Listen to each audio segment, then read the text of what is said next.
Hi. You know, we've got enough reporters to cover the main news which happens here in Israel. But how about forming a worldwide net of reporters who could update us from their Jewish communities around the globe? Stay tuned for more.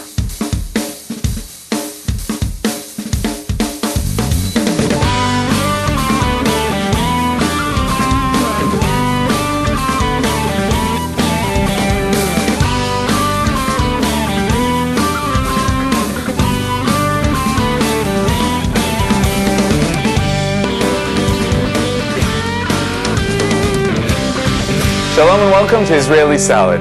The Chofish HaGadol, the big summer vacation, started this week. Hundreds of kids got their teudot, their report cards, and started their summer vacation. The summer vacation means, in other words, tons of cultural events for the parents, the kids, and of course for the tourists. The phrase connecting to Jewish roots sounds very religious. That's why it's very interesting to see that the directors and creators of Magarofef, which means unstable connection, a play about connecting to one's Jewish roots, are not observant. Shlomo Blas and Michal Slavny bring us this report. Do you belong to the Jewish people? That is what the audience is asked by the actors of Magarofef as it enters the auditorium. A few minutes later, on the stage of the theater, enters Sivan, who has been interviewed by a news channel about her own connection to the Jewish people. It seems that Israeli youth are closer to MTV's playlist than to their own. I'm Paul Jetlag, CNC, Israel. The play follows Sivan as she discovers her Jewish identity, something that many say is missing in Israelis. Israeli youth, they tend to have a very clear sense of being Israelis, but they don't always think about their sense of belonging to the Jewish people as a whole and their connections to Jews all over the world. What we're hoping to do with this play is to raise those issues with them and to ask them to think about things in a different way. Magarofef is not your ordinary play. Its target audience are not adults, but rather youth. We're trying to speak the language of our audience.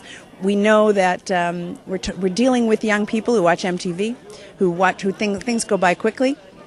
They have to be engaged on a very high action level. There's music in the play. There's a rap song in the play. There's a lot of young actors with a lot of energy.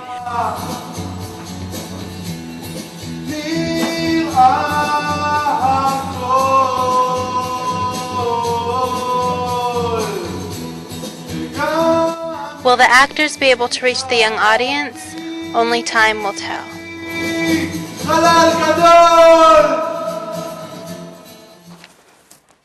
And now we are joined by our first Israeli Salad overseas correspondent, Daniel Quint from London. Hi, Daniel. Hi, Yoni. How are you? Fine, fine. How are you? Good, thank you. Tell me, what's going on in the Jewish community in London? So we have a couple of big things at the moment. The first thing, which is not so good, which is controversial, is the issue of shechita. There is a farming group in England, a non-Jewish farming group, that want to try and ban shechita, and the Jewish community here is trying to obviously fight this cause and defend our shechita rules. How are they trying to fight it? Well, we're obviously lobbying the Houses of Parliament and the government, especially obviously Tony Blair, the Prime Minister, and the Chief Rabbi is leading the fight against this ban by writing articles in national newspapers and himself lobbying the government as well. These kind of controversies come up every 3 to 4 years, and in the past we've been successful, and I think this time also we're going to be very successful in beating this potential ban. Good luck. Let me ask you about the connection to Israel. How about the connection to Israel? Are there any groups coming soon? Absolutely. Well, obviously the past couple of years have been quite tough on groups coming to Israel, but this summer sees a resurgence in groups coming to Israel. We have nearly 700 to 800 16-year-olds who come after their exams, their public exams at the age of 16, coming with all the different youth movements to Israel this summer, which is very exciting for us. Wow, great. So how about you? You're going to come here soon? Yeah, well, I have family living all over Israel, and we're coming hopefully Sukkot time, if not before or just afterwards, and we'll be there soon. Okay, Daniel Quint from London, thank you very, very much, and we'll be in touch. Thank you, and speak to you soon. Great, okay. Okay. We'll be back soon. So, why did you come to Israel? Well, I came here because the truth of the matter is that I just feel at some point in my life I had to come. And I just finished college, and this is one of the best times to come. I finished one phase of my life, and I want to start the next one in Israel. This is the home. This is where it should all take place. According to the Jewish laws of modesty, a woman must not perform in front of men. The Haleli band decided that although they are all girls, they could form a band and perform in front of women. I met Ayala Layush, who plays on the clarinet and violin. Haleli, by the way, means give praise in the feminine form. It started about 8 years ago. We were in high school, and on Fridays we didn't learn. We were just there, so we had free time. And there was an organ just in one of the rooms, so my friend started playing.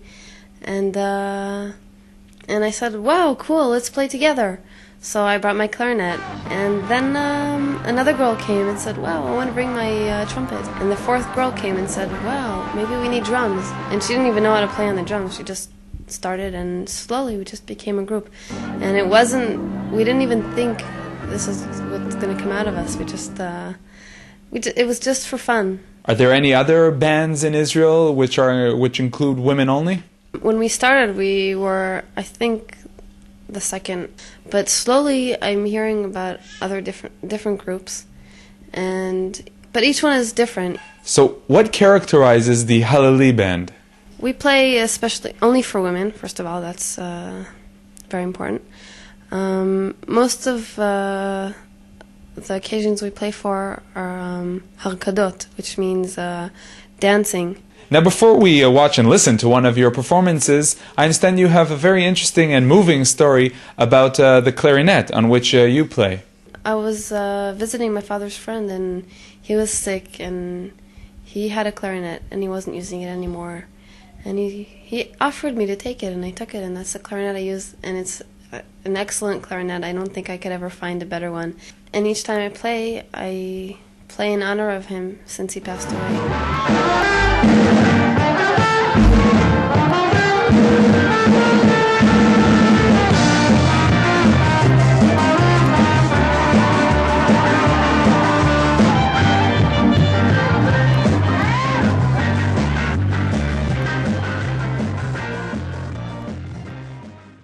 Before we finish, our next correspondent actually lives in Israel. Naftali Abramson is a young Jewish music singer whose songs can actually be heard throughout our program.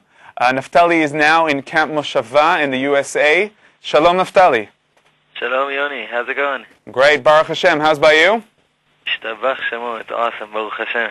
Great. So first of all, tell us, what is Camp Moshava and where is it exactly in the USA? Camp Moshava is in Honesdale, Pennsylvania, somewhere here in the middle of nowhere. It's a camp with tons and tons of kids. There's like 1,000 kids in the camp, and kids from all over New York, New Jersey, all over America really come here. The counselors, I understand, are from Israel also? Yeah, a lot of counselors come from Israel. Some of the counselors are also from America, but a lot of the counselors they bring in from Israel to give an atmosphere of Israel in the camp. Okay, now tell me about the kids in the camp. Do they relate a lot to Israel? Do they talk about Israel? How about planning maybe to come to visit? Maybe even Aliyah? For sure. They're very, very Zioni. Everybody here is very Zionistic. All they do is talk about Israel all the time. There's a lot of activities about Israel. The kids are very, very interested in what's going on. Kids love stories about the army, all kinds of stuff like that. The kids are very interested. The kids talk about Aliyah a lot. Kids that get to a certain age, like 18, 19, think very seriously about Aliyah. And the younger kids also are talking about it. Okay, Naftali, thank you very, very much. Thank you. I hope to see you soon, maybe here in the studio. When are you coming back to Israel? Gewalt. I'm going to be back August 25th. That's like Kafchet Av, something like that. Okay, so we'll see you here soon, and take care. That's all for this week. If you want to join us and update us from your community, contact us by email at Yoni at israelnn.com. In the background, we can hear Naftali Abramson's song Kol HaShavua Shabbat, which means Shabbos every single day. Have a great Shabbat. Join us again next week. And don't forget to book your flights. This summer, you are here in Israel. Kol HaShavua Shabbat, Shabbos every single day, Shabbos every single day, Shabbos every single day, Shabbos every single day. Kol HaShavua Shabbat, Kol HaShavua Shabbat.